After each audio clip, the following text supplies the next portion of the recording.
Doctor Baba Saheb Ambedkar open university.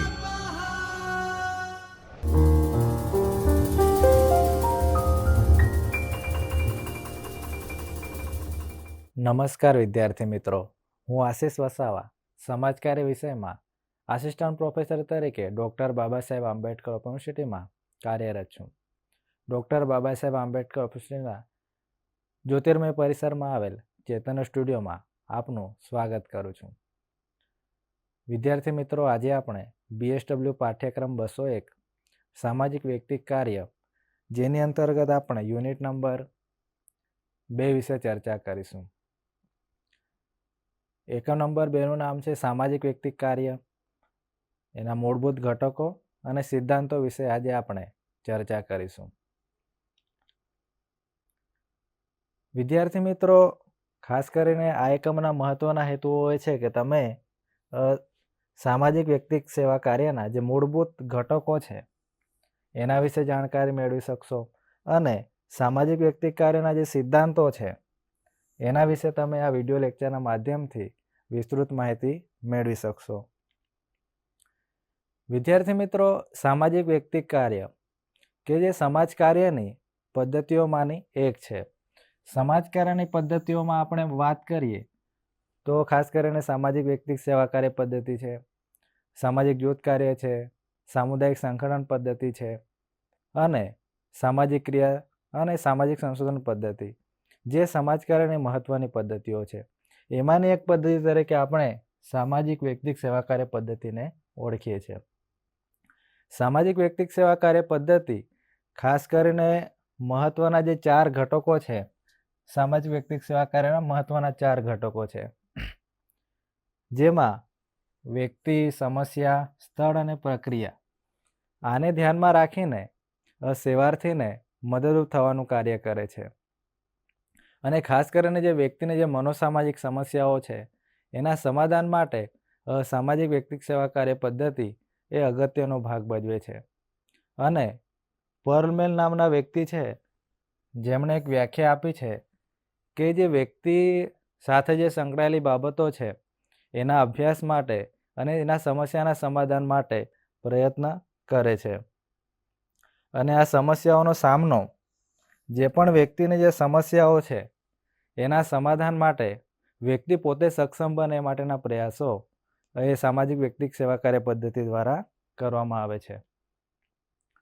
વિદ્યાર્થી મિત્રો, સામાજિક વ્યક્તિક સેવા કાર્યના મૂળભૂત ઘટકો છે, ખાસ કરીને વ્યક્તિ છે, સમસ્યા છે, સ્થળ અને એજન્સી અને પ્રક્રિયા.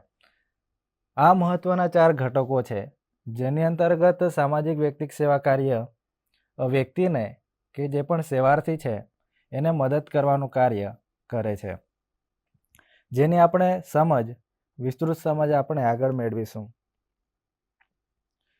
સામાજિક વ્યક્તિક સેવા કાર્યના જે મૂળભૂત ઘટકો છે, જેમાં કોઈ પણ જે સેવાર્થી છે એ સંસ્થા પાસે જાય છે અથવા સામાજિક કાર્યકર પાસે જાય છે, તો એ વ્યક્તિને સક્ષમ બનાવવા માટે જે મહત્વના જે ઘટકો છે કે વ્યક્તિ છે, સમસ્યા છે, સ્થાન અને પ્રક્રિયા, સામાજિક વ્યક્તિક સેવા કાર્ય પદ્ધતિમાં જો કામ કરવું હોય તો આ 4 મહત્વના જે ઘટકો છે એને તમારે ધ્યાનમાં રાખવું પડે.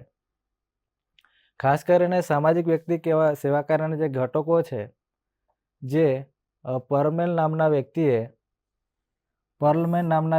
4 મહત્વના ઘટકો આપ્યા છે, જેમાં વ્યક્તિ પુરુષ, સ્ત્રી, બાળક પણ હોઈ શકે. આ ઉપરાંત દિવ્યાંગ વ્યક્તિ, વૃદ્ધ વ્યક્તિ, યુવાન વ્યક્તિ, જે વ્યક્તિઓ કોઈ પણ હોઈ શકે છે. તો વ્યક્તિને જે ઈચ્છાઓ છે, એના જે પ્રશ્નો છે અથવા કોઈ પણ જે ઘટના બને છે વ્યક્તિના જીવનમાં, તો એની પાછળના અનેક કારણો હોય છે. અને કારણોની સાથે સાથે વિવિધ પરિસ્થિતિ, કૌટુંબિક પરિસ્થિતિ, એની શૈક્ષણિક પરિસ્થિતિ કે પછી આર્થિક પરિસ્થિતિઓ એ વ્યક્તિ સાથે સંકળાયેલી છે.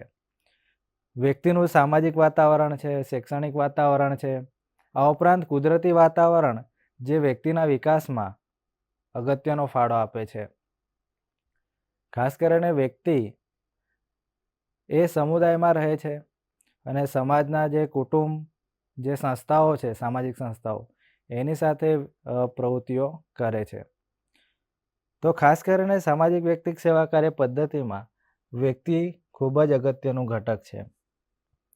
અને બીજું ઘટક છે સમસ્યા. વ્યક્તિ સાથે સંકળાયેલી સમસ્યાઓ છે, ખાસ કરીને માનસિક તણાવ કે વ્યક્તિ સાથે બનેલી ઘરેલું હિંસા કે વ્યક્તિ બેરોજગાર છે. તો એવા વ્યક્તિ સાથે જે સમસ્યાઓ છે એનો અભ્યાસ સામાજિક વ્યક્તિ સેવા કાર્ય પદ્ધતિ દ્વારા કરવામાં આવે છે. અને એ સમસ્યાના સમાધાન માટે વ્યક્તિ સક્ષમ બને એ માટેના પ્રયાસો એ સામાજિક વ્યક્તિ સેવા કાર્યમાં કરવામાં આવે છે. ત્રીજું ઘટક છે સ્થાન. કે વ્યક્તિની જે સમસ્યા છે એના સમાધાન માટે કે પછી એ સમસ્યાને સોલ્યુશન માટે વ્યક્તિ આ સ્થાન કે સ્થળ, જેને આપણે સંસ્થા, એજન્સી તરીકે ઓળખીએ છીએ, કોઈ પણ વ્યક્તિ છે તો એના સમસ્યાના સમાધાન માટે આ સંસ્થા, વિભાગ કે જે એજન્સી છે, ખાસ કરીને ઉદાહરણ તરીકે માનો કે બાળ અપરાધી છે કે પછી જરૂરિયાતમંદ બાળક છે, જેની સમસ્યા છે કે વ્યક્તિ, જે બાળક છે એને રહેઠાણ માટે કે એના શિક્ષણ માટે કુટુંબ સક્ષમ નથી, તો એને મદદ બાળગૃહ દ્વારા એને મદદ મળી શકે છે. આ ઉપરાંત કોઈ બીમાર વ્યક્તિ છે કે એને સારવાર માટે એના પરિવારના સભ્યો સક્ષમ નથી, તો એના માટે એક સંસ્થા છે કે જે હોસ્પિટલો છે, જે એને સાર સંભાળ, એને સારવાર આપવાનો પ્રયત્ન એ હોસ્પિટલો દ્વારા થતા હોય છે. આ ઉપરાંત શૈક્ષણિક ક્ષેત્રે જો વિદ્યાર્થી અભ્યાસ કરવા માગે છે તો એના માટે શૈક્ષણિક શાળા, કોલેજોની વ્યવસ્થાઓ ઊભી થઈ છે, જે સામાજિક વ્યક્તિક સેવા કાર્યના ઘટક તરીકે અગત્યનું છે. ચોથું ઘટક છે પ્રક્રિયા. કે સામાજિક વ્યક્તિક સેવા કાર્ય જે પદ્ધતિ છે એમાં ખાસ કરીને જે પ્રક્રિયા છે એમાં ખાસ આ પ્રકારના સ્ટેપ અનુસરવામાં આવે છે કે સંપર્ક અને સંબંધ સ્થાપન. કોઈ પણ વ્યક્તિ સમાજ કાર્યકર્તા પાસે આવે છે કે સંસ્થા પાસે આવે છે તો ખાસ કરીને એની સાથે સંબંધ સ્થાપન કરવાનો પ્રયાસ કરે છે. આ ઉપરાંત વ્યક્તિની જે સમસ્યા છે એ સમસ્યાનો અભ્યાસ કરવામાં આવે છે. ઉદાહરણ તરીકે આપણે જોઈએ તો કોઈ વ્યક્તિ જે બેરોજગાર છે, જેને સમસ્યા છે, તો એ એવી સંસ્થા પાસે આવે છે કે સંસ્થા એને મદદરૂપ બને અને વ્યક્તિને રોજગારલક્ષી તાલીમો આપવાનો પ્રયાસ સંસ્થાઓ દ્વારા થાય છે. અને આ વ્યક્તિ શા માટે બેરોજગાર છે એના અભ્યાસો કરવાનું કાર્ય આની અંદર પ્રક્રિયામાં આવે છે. અને નિદાન, કે બેરોજગારી પાછળના કારણો શું છે એ જાણવાનો પ્રયાસ નિદાનમાં કરવામાં આવે છે. અને પછીનું સ્ટેપ છે ચિકિત્સા અને ઉપચાર. કે વ્યક્તિને સક્ષમ બનાવવા માટેના પ્રયાસો, એને કયા કયા તાલીમ આપવી જોઈએ, કઈ સંસ્થાઓ સાથે એને જોડવું જોઈએ, એ માટેના પ્રયાસો પ્રક્રિયામાં કરવામાં આવે છે. આ ઉપરાંત મૂલ્યાંકન, કે વ્યક્તિ જે સમસ્યા સમાધાન માટે આવ્યો છે તો એનું સતત મૂલ્યાંકન કરવામાં આવે છે કે વ્યક્તિમાં કયા પ્રકારની કુશળતાઓ વિકસી રહી છે, વ્યક્તિ પોતાની જે સમસ્યા છે એનું સમાધાન કેટલા અંશે કરી રહ્યો છે, તો એના સંદર્ભમાં સતત મૂલ્યાંકન કરવામાં આવે છે. અને ત્યારબાદ અનુસરણ, કે સેવાર્થીમાં કયા કયા પ્રકારના બદલાવો આવ્યા છે એનું મૂલ્યાંકન થાય છે. અને ત્યારબાદ ફોલોઅપ, કે વ્યક્તિ જે બેરોજગાર હતો એ કેટલા અંશે સક્ષમ બન્યો છે અને કયા પ્રકારની રોજગારી મેળવી રહ્યો છે માટેના પ્રયાસો એની અંતર્ગત થાય છે. એટલે ખાસ કરીને સામાજિક વ્યક્તિક કાર્યમાં મૂળભૂત ઘટક તરીકે વ્યક્તિ, સમસ્યા, સ્થાન અને પ્રક્રિયા, આ 4 ઘટકોના માધ્યમથી જે વ્યક્તિ સેવાર્થી છે એને મદદ કરવાનું કાર્ય કરવામાં આવે છે. વિદ્યાર્થી મિત્રો, સામાજિક વ્યક્તિક કાર્યના જે સિદ્ધાંતો જે સમાજ કાર્યકરને દિશા સૂચન, માર્ગદર્શન આપવાનો પ્રયાસ આ સિદ્ધાંતો દ્વારા થાય છે કે આપણે કોઈ પણ જે સેવાર્થી છે એને કઈ રીતે મદદ કરી શકીએ. તો એના આપણે સિદ્ધાંતોની વિગતવાર માહિતી મેળવીશું. ખાસ કરીને સ્વીકૃતિનો સિદ્ધાંત.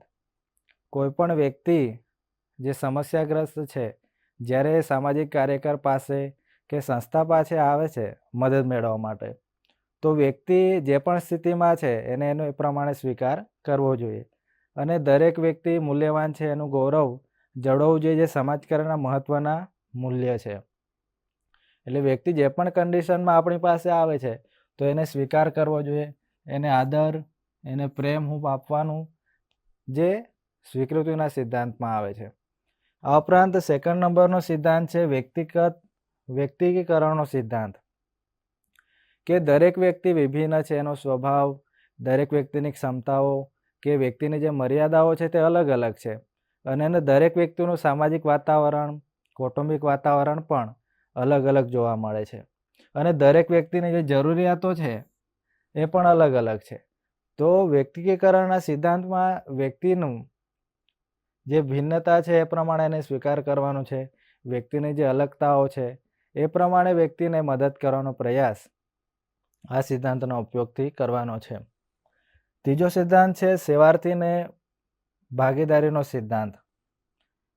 ભાગીદારી મીન્સ કે સેવાર્થી જે તેની સમસ્યા છે એના ઉકેલ માટે જે પણ સમાજ કાર્યકર દ્વારા હાથ ધરવામાં આવતા જે પણ પ્રયાસો છે એમાં સેવાર્થીની સહભાગીદારી હોવી એ જરૂરી છે, કે સેવાર્થી પોતાના સમસ્યાના સમાધાન માટે પોતે શું નિર્ણય લે છે અને પોતે શું કરવા માગે છે, જેથી કરીને આપણે સેવાર્થીને વધુ સારી રીતે સક્ષમ બનાવી શકીએ છીએ. વિદ્યાર્થી મિત્રો, આ ઉપરાંત મહત્વના જે સિદ્ધાંતો છે કે નિયંત્રિત ભાવનાત્મક રજૂ કરવાનો સિદ્ધાંત. સેવાર્થી પોતાની લાગણીઓ, જે સંવેદના છે તેને આપણી સામે રજૂ કરશે, તો એને હેતુપૂર્વક આપણે એની સાથે સંબંધ સ્થાપન કરવાનું છે, અને સેવાર્થીને લાગણીને ઓળખીને એનો આદર કરવાનો પ્રયાસ પણ કરવાનો છે.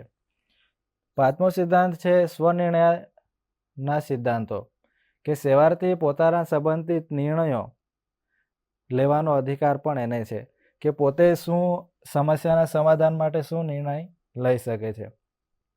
એટલે સેવાર્થીને પોતાના નિર્ણય માટે સક્ષમ બનાવવાનો પ્રયાસ સામાજિક કાર્યકર્તાએ કરવાનો છે. છઠ્ઠો સિદ્ધાંત છે કે ગોપનીયતાનો સિદ્ધાંત.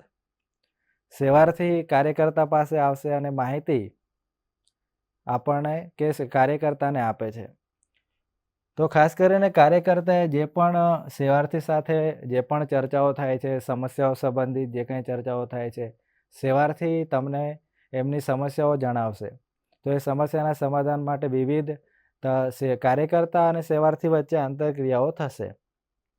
તો જે પણ આંતરક્રિયાઓ, જે પણ માહિતીની આપ-લે થાય છે એની ગોપનીયતા જાળવવાનો પ્રયાસ કરવાનો છે, જે સમાજ કાર્યમાં અગત્યના સિદ્ધાંત તરીકે ઓળખવામાં આવે છે. સાતમો સિદ્ધાંત છે ઉદ્દેશ્યપૂર્ણ વ્યવહારનો સિદ્ધાંત. સેવાર્થી જે પણ સમસ્યાના સમાધાન માટે આવે છે, તો એ સેવાર્થીની જે ભાવનાઓ છે કે પછી ક્રિયાઓ છે કે એના વિચારો છે, તો એના વ્યવહારને આપણે સમાજ કાર્યકર્તા તરીકે વ્યવહારને આપણે ઉદ્દેશ્યપૂર્ણ રીતે એમની સામે રજૂ કરવાનો છે.